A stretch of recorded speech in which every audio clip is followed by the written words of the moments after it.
With my old traditional hand slap. Okay, so today I want to kind of try to bridge some of the gaps and stuff that we've been working on, or some of you have been working on. Hopefully, more of you will. Trying to connect these pieces together. I mean, what we're going to talk about today, and we've been looking at a little bit. It's probably, I guess you could argue, but the most important sort of series of events in Western history. I mean, it certainly is with regard to English and French history. Ultimately, that's our history as well. So that's why it's kind of a sort of a significant piece. And if you've been watching any TV shows on stuff on Netflix, like Last Kingdom or any of those, you'll that's kind of what we're talking about, right? Is sort of the old English people, the Anglo-Saxons, the kings like Alfred the Great, those kinds of guys. So I just want to say, like, once upon a time, give you that story. Oh, do you like my? I got my D-Day hat on too, because D-Day was just the other day, the anniversary, June 6th, and I got my Whitfield basketball jersey on, just because go Cats go and all that. But 1,000 years ago, Battle Hastings, etc., etc. So once upon a time, there were a number of cultures that were fighting to develop the land that we know of today as England, right? Sort of the Germanic stuff that we talked about, the Angles and the Saxons, and then another group, the Danes, the Danish, who, like, sort of the Vikings, whatever. The Vikings that's just a term we give them, but they're actually Danish, and some Norwegian. But they're the language of England at the time was Anglo-Saxon, or otherwise known as Old English, right? And a mixture of Danish, etc., in there. And the influence was really a Scandinavian influence. Like, the influence was like Sweden, Norway, Denmark, that thing. Unlike England today, which has no sort of real connection there. But that's the story, is how does it get like that? So about 1,000 years ago, we see a guy with 3 names introduced, and he invades the Anglo-Saxon lands. And that is at the Battle of Hastings in 1066 CE, so around 1,000 years ago. 3 names. We know him famously as William the Conqueror, but he had other names, more fun names, like William the Bastard, right? That's a good name. Also William the Duke of Normandy, which, isn't that exciting. But, so those are his 3 names, and he crosses the North Sea from Normandy. And Normandy is a province of modern-day France, but at the time was more of a sort of a separate area. And for a variety of reasons, William decides to invade England to try and take it over. And ultimately he does, and he's successful. And so what that does very, very quickly is it starts to eliminate the Scandinavian and Anglo-Saxon stuff out of the equation. Because although things were Anglo-Saxon, William brings with him all these Norman ideas, Norman traditions, Norman leadership, and he brings a French language. And very quickly he starts to push the Anglo-Saxon Old English aside, and only the commoners, for example, would speak the Old English, and the nobility and that group, the language of business, would all be French. So within a short amount of time, even within his lifetime, William's lifetime, he sees this sort of the pushing out of the Scandinavian influences, the Danish influences, and the Old English stuff. So that's all happens because of the Battle of Hastings. So that's the importance of that, and in terms of the influence now of the introduction of French.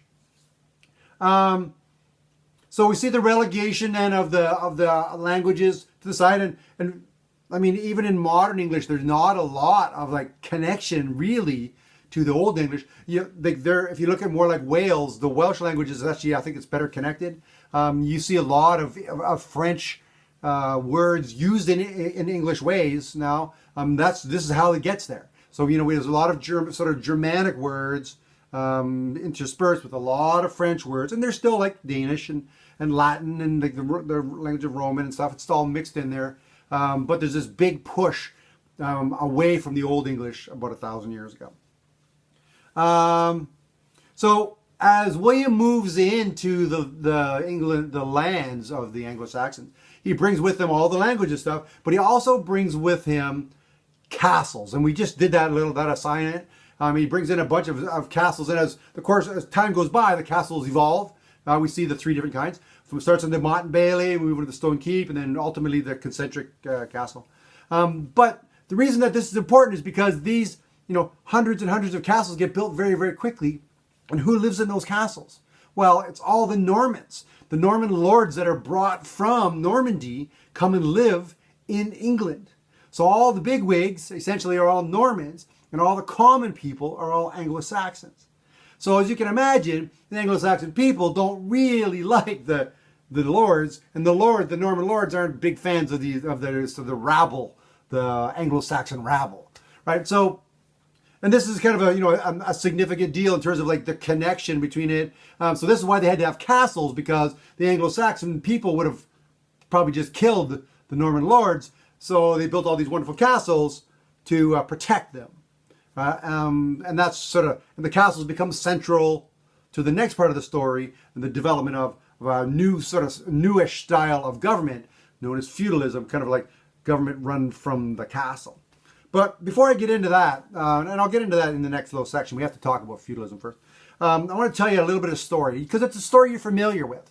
It's the story of Robin Hood, right? The guy robbed from the rich and gave to the poor and all that kind of stuff. Well, that Robin Hood story in various forms comes from this era, right? And so in this story, he's just this common guy, and he robbed from the rich. Well, who were the rich in this era?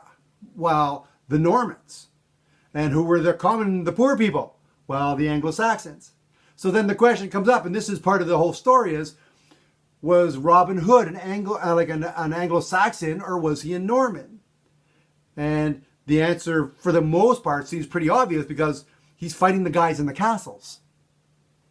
Right? So that's what the story's about. It's about the fighting between the Anglo-Saxons and the Normans for control, because the good guys were the Anglo-Saxons, because it was their territory, and the invaders, like the Sheriff of Nottingham and Prince John, otherwise certainly be known as King John, because he called himself a king. But that whole story, that's what this is about. That's kind of where this comes from. There are various forms of it, lots of different sort of discussions about the Robin Hood story and ultimately where it comes from, et cetera, et cetera. But it's all based on that same kind of a thing, right? So when we're talking about modern day England, this event, in 1066, shifted everything away from Scandinavian stuff over to France. And then, the relationship between England and France is still there. It's been a mixture of like good relationship and bad relationship, but the focus has always been there. It's either war, they're fighting against each other, which is coming up in the, a little bit later on when we move in through the War of the Roses and all that stuff, which we're going to get to next. But or in modern times, it's been a relationship of peace. During the World Wars, they're helping each other, sometimes begrudgingly, but they're helping each other. And even today, it's still a pretty positive relationship, right? So that's how it gets there, 1,000 years ago, right? So if you can catch up on some of these assignments, that would be awesome. I don't think I'm asking too much, just some small little assignments here and there, but you have to keep at it. Every day or two, a little thing, every day or two, a little thing. Some of you are doing great. Others of you just need to get going a little bit more. Okay? Thanks. We'll talk to you soon.